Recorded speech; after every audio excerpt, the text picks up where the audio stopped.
Welcome, everybody, to the Typology Podcast. I'm Ian Morgan Cron, and I am so glad to be on the show this week. And, of course, my good friend, producer, engineer, my spiritual guide, Anthony Skinner, right here in the studio with me. Anthony, you good? I'm good, Ian. It's good to be back in the studio with you. Hey, I'm excited about today's show. Yeah, tell us about our guests. Oh, man. We have on our show today an old friend of mine, actually, Amy Julia Becker, and she is a 1 on the Enneagram, a perfectionist. Fantastic. And did you know, Anthony, that a huge, according to analytics and everything else, a huge number of people who listen to our show are 9s and 1s. 9s and 1s, that's right. And my youngest daughter is a 1, so I'm really looking forward to this episode. All right, so let me tell you guys about Amy Julia Becker, often goes by the name AJ.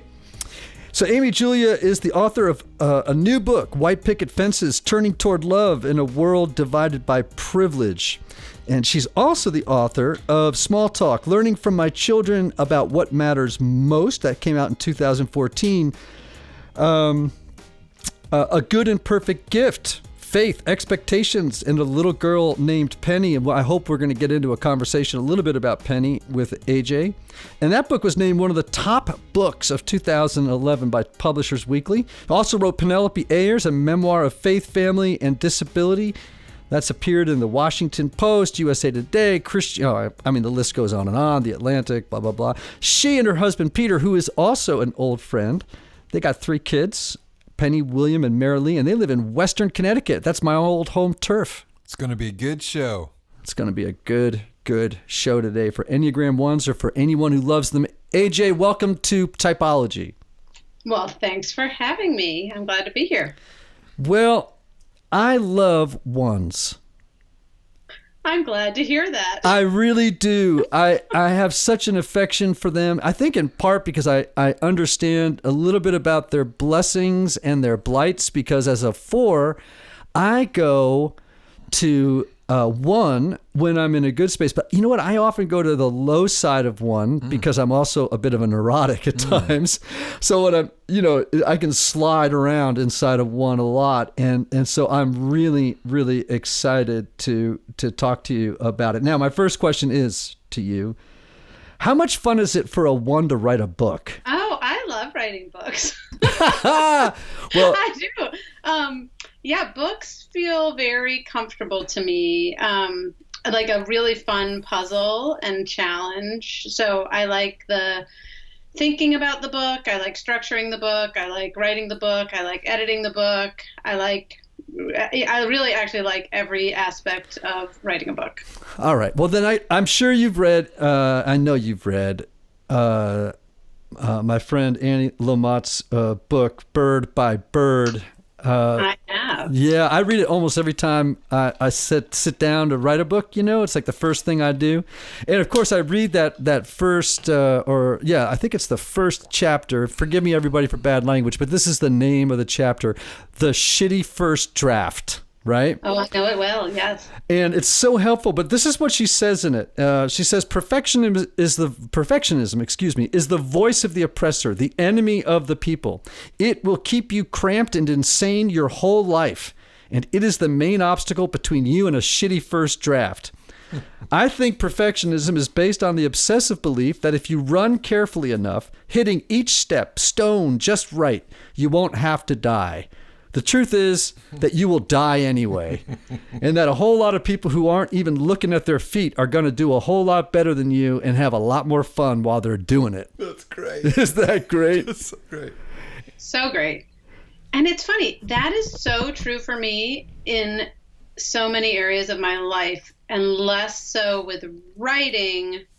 I don't think I get as stuck on this getting started when it comes to writing, maybe because I have enough practice in knowing that it might start as a shitty first draft and it'll get there eventually. It's things like taking a yoga class for the first time. Like that is where I get paralyzed by, but I don't know how to do it. So what if I don't do it right? And what if I don't get commended by the teacher? And what if I, look like a fool? Or what if I feel like a fool?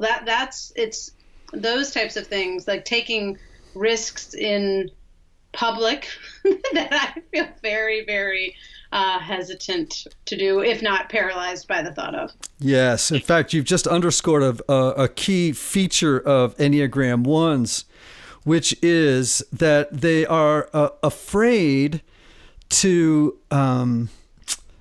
do things in public, to perform things in public that others might see them make mistakes doing. Is that true? Is that what you're discussing?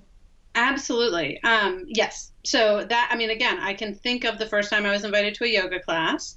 I can think of a time when my husband, this is back when we were dating, so many years ago, said, let's go shoot baskets. And I said, I've never done that before. And he said, well, so let's go do it. And I was like, but I've never done that before. It was this conversation that kept going for a while. And he's like, right, I'm inviting you to try. And that, again, was like, but you might see me fail. And he's like, I don't care. Try shooting a basket, you know? And it was this moment of recognizing something about myself that I didn't understand, which was how hard it is for me to try new things if I don't feel like a guarantee that I will succeed in it. Now, is that because you have sort of an idealized self that you want to present to the world, that you're trying to be someone that appears as if they are free of error in public? Yeah, that's a good question. I think it has more to do with a desire to get things right. And this is where this can be both a blessing and a curse. So it can be very crippling. And I have definitely, I had a severe eating disorder in high school and college, and I have struggled with lots of anxiety and, again, cut myself off from experiencing some of the joys that come from trying new things and taking risks. But I also have a sense of I just want to do it right that can be really beautiful. I really want to care for someone in the correct way, or I really want to meet the needs of someone else, or I really want to, in my, whether it's a relationship with a human being or with God, or in presenting something to the world, I want to do it in a way that is actually helpful. I'm a 1 with a 2 wing also. So I want to give it in a way that is, yes, received well in terms of me looking good, but I think it has more to do with I just want it to be right. You've just highlighted so many features of ones in that one little statement there. So you just articulated it so beautifully. What number is Peter? He thinks he's a 3. Right. That's what I would have guessed. Yeah. Just the whole so we can look a lot like each other because we're both very achievement oriented, successful people. But if you look at that whole sense of the shadow side or the core sin or whatever language you want to use around it, he is much more likely to, in order to appear, like he's got it together, to deceive someone. Whereas the thought of I care a lot about how I look in front of other people, but that sense of doing the right thing is much stronger in me than the need to appear right. I don't know if they're, so anyway, we can appear similar, but with different motivations, for sure. So this is really important. Again, thank you. I'm a 4, and as I said earlier, you know, I can slush around sometimes on the low side of one, even though it's typically where I go when I'm in security. But my reason for going to that is different than yours because my underlying motivation is different, right? So for me, I often feel like, I have a lot of one qualities. It's not because I don't want to it's not because I see error. It's because I have an ideal in my mind. And if I don't live up to the ideal, then those critical voices kick in, you know? And for threes often tell me that they initially mistyped themselves as ones, but it was because they were driven toward their perfectionism was trying to drive them towards success. You know, if I do this perfectly, I'll look like or achieve success, you know? And so this underlying motivation thing is so important, people. It's not the traits or characteristics that determine your type. It's really the underlying motivation. So yeah, fantastic. That's fantastic. Now, you just said something that, sent a flag up up on the idea poll. So you just shared in a very vulnerable way, really, that you had an eating disorder was it high school and college? Mm-hmm. So I meet a disproportionate number of ones who suffered from both anxiety, as you mentioned, and, though, in particular, eating disorders. Why do you think that is? Well, I am fascinated to learn, and this has been pretty recent for me, the whole head, heart, gut aspect of the Enneagram, and the gut being a one, center. And because my eating disorder began with a literally physically paralyzed stomach. So I'm like the embodiment of something there where there was this real mental connection where I think I had a lot of difficulty, and this is still true, expressing any emotion that I see as negative. So sadness, anger, fear, actually even anxiety, like those are all negative, therefore they are not quote unquote right, and I cannot express them. And I've grown in this area, but I think as a kid, I didn't have any words for that or understanding of that. And I think there was truly, I felt paralyzed when I got to high school, and I was a super high achiever, got, great grades, had the lead in the school play, was, leader in blah, blah, blah, all these different areas. And I ended up losing 15 pounds in the hospital, and it took a good 6 years to really recover from all of that. So I think some of it does have to do with the way we store feelings. And again, having an eating disorder was not about appearance so much as it was about control, anxiety, again, some of those deeper motivations that I still haven't completely worked out what was going on, because I'm going back to my 15-year-old self rather than who I am now.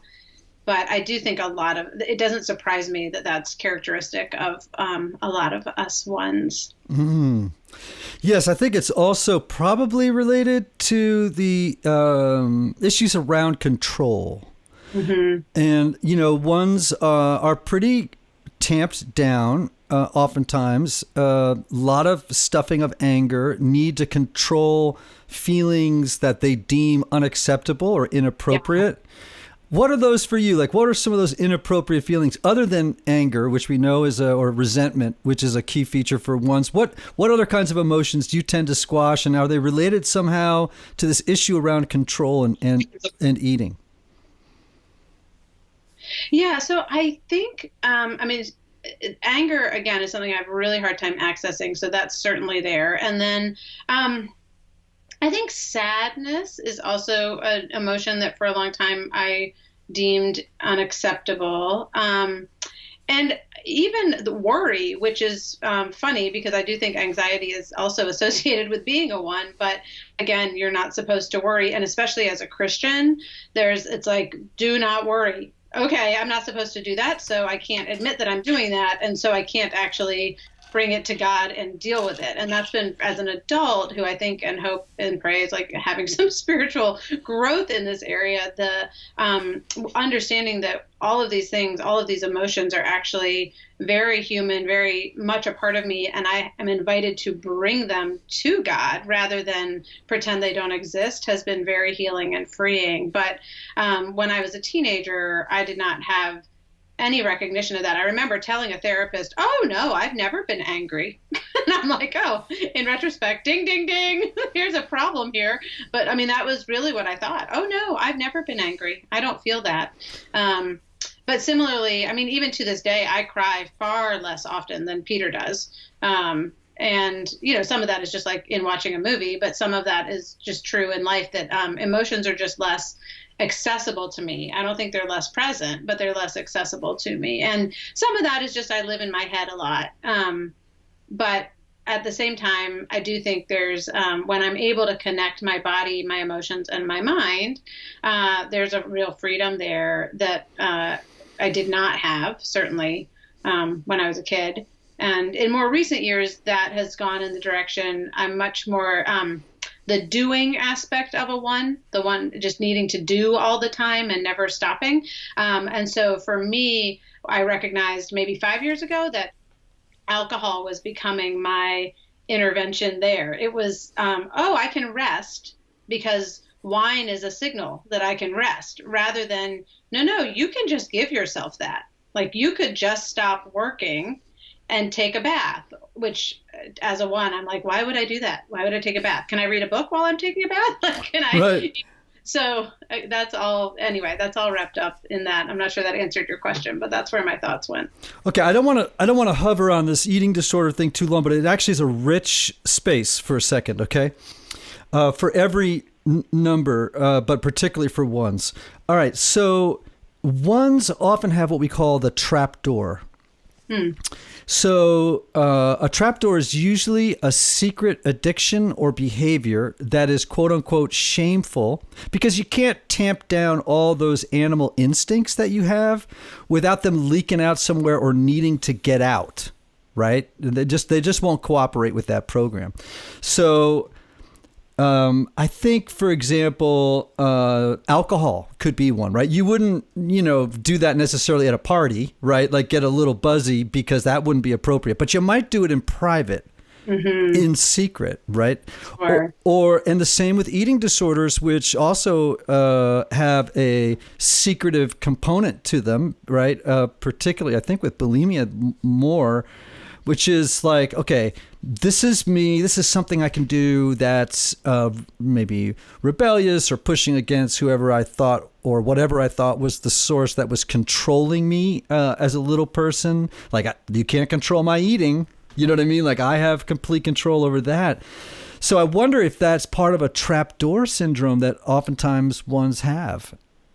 I mean, all of that resonates for me. When I think back on the eating disorder, I went one step further, which is to say, you couldn't even call it bulimia because my stomach was paralyzed. It's like, it's not my fault. I eat whatever. I mean, literally, it was like I would eat and the food would not be processed in my body. And so it would be essentially regurgitated. I mean, this is too much information, but there was a sense of there being a lot of secrecy and shame, but I also was, again, doing it in an acceptable way. Oh, no, I don't have an eating disorder. I'm sick. The doctors have told me I am sick and they can't do anything to cure me. Oh, well, when I eat, I throw up. It's not my fault. So even that was kind of controlled. And I do think the freedom of trying to understand and to learn my humanity, which is to say, limitations that may or may not have anything to do with sin, but just are part of me being human. And then also actual, brokenness and sin within my humanity. And that there's a freedom in actually admitting that before God, before other people, that there can be healing in those places. That's where growth has come. So good. I have a big question for you after a little bit of a break for our sponsor. So hold tight. I want to tell people about Restoring the Soul. So, as I've said many times, Anthony, I've been in a lot of therapy, right? Yes, you have. Yes, thank goodness for therapy. And as a therapist, I know that lots of people just don't benefit from a weekly 50-minute session with a therapist, right? Right. They really need more intensive work. And so my friend Michael Cusick and his team at Restoring the Soul do these 1 to 2 week long intensives, like half-day blocks over a period of 1 to 2 weeks. You get to do some super deep work. They've been doing it for 20 years. They are so good at it. And I just cannot commend their work enough.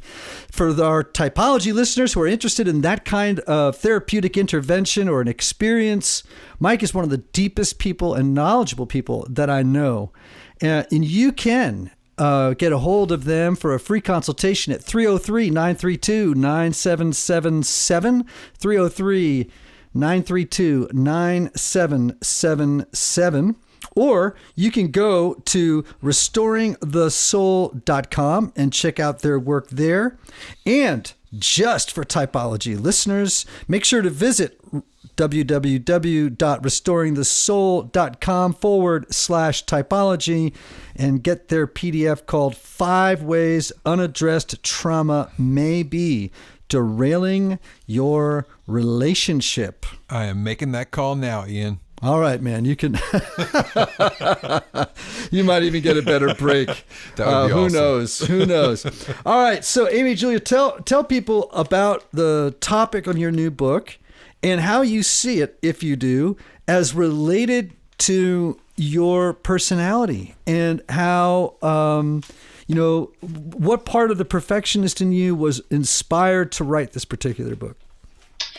So my latest book is a book about the concept of privilege. So it's about race, class, disability, but it's written as a memoir. So it's really, as someone introduced me the other day as a girl who is white and grew up in, a little town in North Carolina, but then in Greenwich, Connecticut, she said, and I went to Princeton University, you are an expert in privilege. So I have done privilege perfectly. No, so I've been, as a mother of a child with a disability, I have been really concerned about issues of injustice and social division, not only because of the ways they exclude people from opportunities, but actually also because of the ways in which people who have privilege, which is ostensibly supposed to benefit people like me, are harmed by it. So, rates, you probably know all this, substance abuse, anxiety, depression, eating disorders, all of those things, yes, have to do with my oneness. They also have to do with my whiteness and my affluence and sociologically where I come from. And so I think my desire in writing this book was actually to talk about the harm that comes from privilege, not only for those excluded from it, but also those on the inside of it, and to ask the question of whether there's possibilities for healing.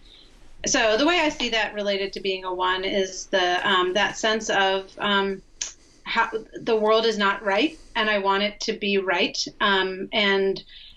There's can be an idealism or an oversimplification in my mind of, so if everybody just did the right thing, then we'd be okay. So let's go do the right thing, people. But really wanting to wrestle through, especially when it comes to some of these big social issues. One of the issues for me as a one, and also as a white person who has a sense of I can go make a difference in the world, is but I can't fix this. I can't control this problem. I can't fix it. And that's debilitating, but has also led me to a lot of prayer and a lot of asking a lot of questions. And I think a place of deeper humility and a sense of, what do I have to offer? I can write a book. And again, I hope it's a book that instead of driving people into places of shame, guilt, defensiveness, despair, is actually hopeful and turning towards love. But yeah, I do think that sense of wanting the world to be made right, which can be a very positive aspect of being a one, is very much at work here. It's funny. So many people have said to me, you were so courageous to write this book. And again, to me, courage is going to a yoga class when I don't know the people and I don't know if I'm going to do it right. And it's not that I wasn't scared to write this book, but it also felt like I didn't have it. And it wasn't an option. It was but that's the right thing to do.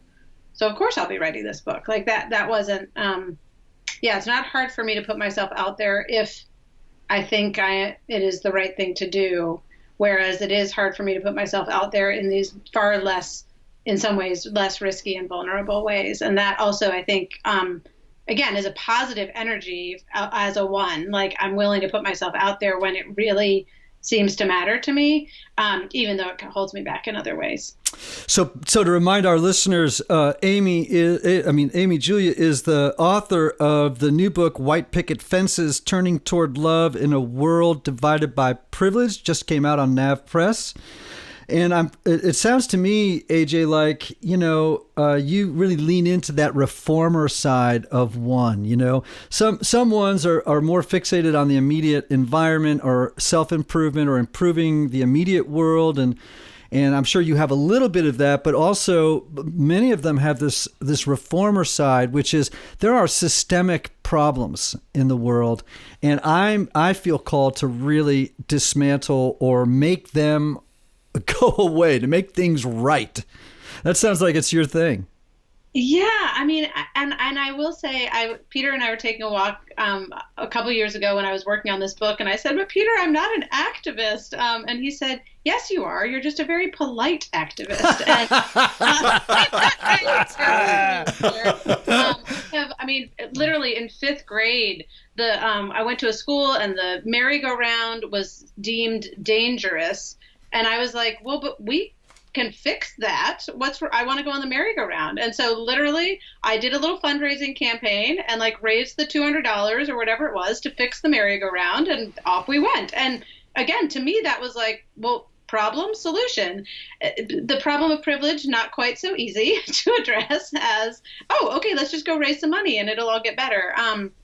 And so yes. So I am very much on that reformer side, and having, again, a child with a disability has, I think, opened not just my intellect to the problems out there, but my heart as well. And also recognizing, again, this is me needing to go and help all those poor people out there, but actually me needing to connect in my own humanity to all the people out there who have something to give me, while I hope and pray have something to offer in return, that there's a reciprocity and a mutual blessing that comes if we actually are able to get outside of our fences, for lack of a better word, and start to not just communicate, but address those deeper systemic issues that are, I think, very much at work in our culture. Wow, this is a very timely and important book. I mean, I'm going to go out and get my copy of White Picket Fences as soon as AJ mails one to me. Because that would be the appropriate thing to do. That would be the appropriate thing to do, right, Anthony? Yes. Right, okay.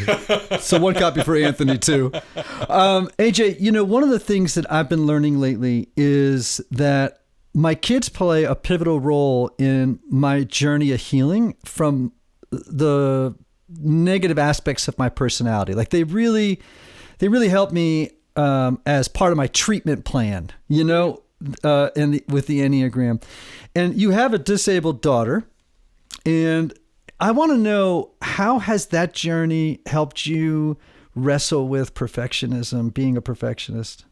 Oh my gosh. Yeah. So the book I wrote in 2011, A Good and Perfect Gift, has that word perfect in the title. I was going to say that can't be better. And really, it is a meditation on perfectionism, that book, because when I was, we found out Penny had Down syndrome 2 hours after she was born.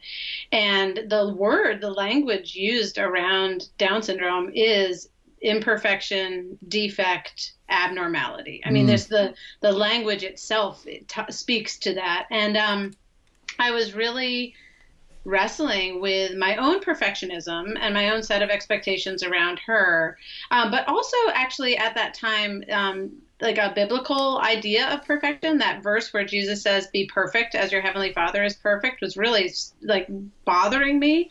And I finally looked it up. I was in seminary at the time, so I was able to look in a Greek dictionary and see that different meaning of perfection, and perfection actually as wholeness, as the end for which you are created, rather than conforming to an ideal. And so I was able to really understand, because I was starting to understand intuitively Penny as a perfect gift, as the gift who I was so intended to be given, and that the world was intended to be given.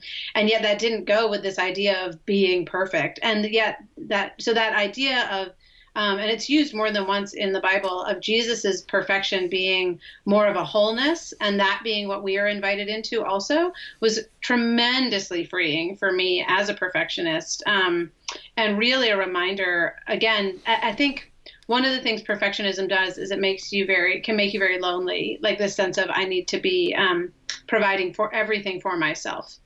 And one of the things that a child with a disability always has is very obvious needs. and all of us have needs, but it's really easy for a perfectionist to hide those needs, going back to what we were talking about before. So there was an invitation to me to actually admit my needs. So in being given Penny, it wasn't just that I came to accept her as someone who was both beautiful and broken, vulnerable, needy, and gifted, but to accept myself as that. So that was a huge, life lesson in perfectionism. And then my other two kids, and this is actually what my book Small Talk is about, my other two kids came along and they were, so if Penny was like the dramatic lesson, they were the ordinary lesson, just the like day in, day out. You can't get him to put his pants on, and now you've thrown a pillow at your 4-year-old. Like, what is going on? You say you don't get angry, and you're throwing pillows at your child. So that was also another set of what does it mean to, admit limitations, see my own humanity, receive grace and growth in the process. They have taught me, are teaching me a lot as well. Yeah, I have a son, Aiden, who's a 7, and I'm a 4, right? And Aiden is all joy, and sometimes I can be all Eeyore. I can go toward the melancholy, and he's been part of my healing. And I think for every type on the Enneagram, to realize that your children, each and every one of them, is really. How would I put this? They are a question. Each of them is a question for us, like, where is your joy? Or my 8th daughter, where is your courage, your ability to speak to power, and etc. So everybody, think of your children as a curriculum for healing and change in your personality. It's really powerful. AJ, I have a gift that I give to ones a lot of the time. And for everyone listening, I want you to hear me on this. AJ, you know about kintsugi bowls. Yes. Right? So I just was reading about them. Yeah, so kintsugi. Do you know Mako Fujimura? I do, yeah. Yeah, so I've met him once, but I know his work. So Mako is a Japanese American artist, a dear friend of mine, and he and I are actually working on a series of lectures for Fuller Seminary on the wabi-sabi, not wasabi, but the wabi-sabi tradition in Japan, out of which kintsugi came. So let me explain it to you, for those who don't know. So kintsugi, I can't remember what century it was, but there was a Chinese ruler who dropped one of his favorite tea bowl, and it shattered, and he was heartbroken. So he sent some of his servants very far away to, I believe, Japan, to get this craftsman to try and put it back together. And what came back was this bowl that had been put back together with an adhesive, and mixed in the adhesive was pure gold. Mm-hmm. And so what you get is this bowl with all these cracks visible with gold inside them. And so the wabi-sabi tradition says that in your wholeness, right, you are not as beautiful, actually, potentially, as you would be if you were broken and imperfect. So it's actually finding perfection in imperfection, right? And realizing that in your wholeness, it may not be as beautiful as you would be if you were showing forth or advertising in a way. It's an opportunity for grace. If you think of the gold as grace, right? So so everybody, listen to me. If you're a 1 or if you know a 1, you go on Etsy or someplace like that and you find a kintsugi, KINTSUGI bowl, and just tell them, put it on a shelf, so that every day they're reminded that in their brokenness, there's this gold that runs through the cracks. And it actually is more beautiful than if they were perfect in the first place. Does that make sense? I love that so much. It makes so much sense. And I think that has been the experience of my life, but especially of my parenting life, of being broken open. And then, those cracks filled in with such more beauty and grace and light than there was there before. I think of Eugene O'Neill's quote. I'm going to barbarize it here, but it's something to the effect of, man is broken. He needs mending. Grace is the glue. Amen. That's good. So, AJ, I want to thank you for being on the show. This has been a rich episode, hasn't it, Anthony? Yes, so good. Really rich. I want to remind everybody that AJ's new book is White Picket Fences, Turning Toward Love in a World Divided by Privilege, on Nav Press, recently dropped on the street. I know it's going to be fantastic when I read it. And AJ, thanks for being on with us. Thank you so much for having me. It's really, really fun. Yeah. And tell us, what's your website? How can people find you? AmyJuliaBecker.com. Wonderful. And I've got all sorts of stuff over there. Would you give my best to Peter? I will. And he said to say hello to you as well. Oh, good. Yeah, what a fine person. And for you, Typology listeners, don't forget, we have a perfect gift for you to give to yourself or to others. Just go to iancron.com/shop and find your Enneagram number mug or Enneagram t-shirt. I promise they are wonderful. In fact, you can drop it. You can drop your mug and take the shards and make your own kintsugi. What do you think, guys? That's a great idea. In fact, I think I'm going to do it myself.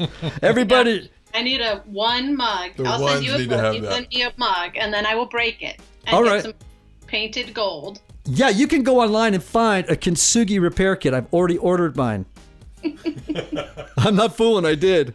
All right, dear friends, we love you. We love you. We love you. Whatever number you are beautiful and called to the journey of becoming whole. And remember the words of Oscar Wilde, be yourself. Everybody else is already taken. See you next time.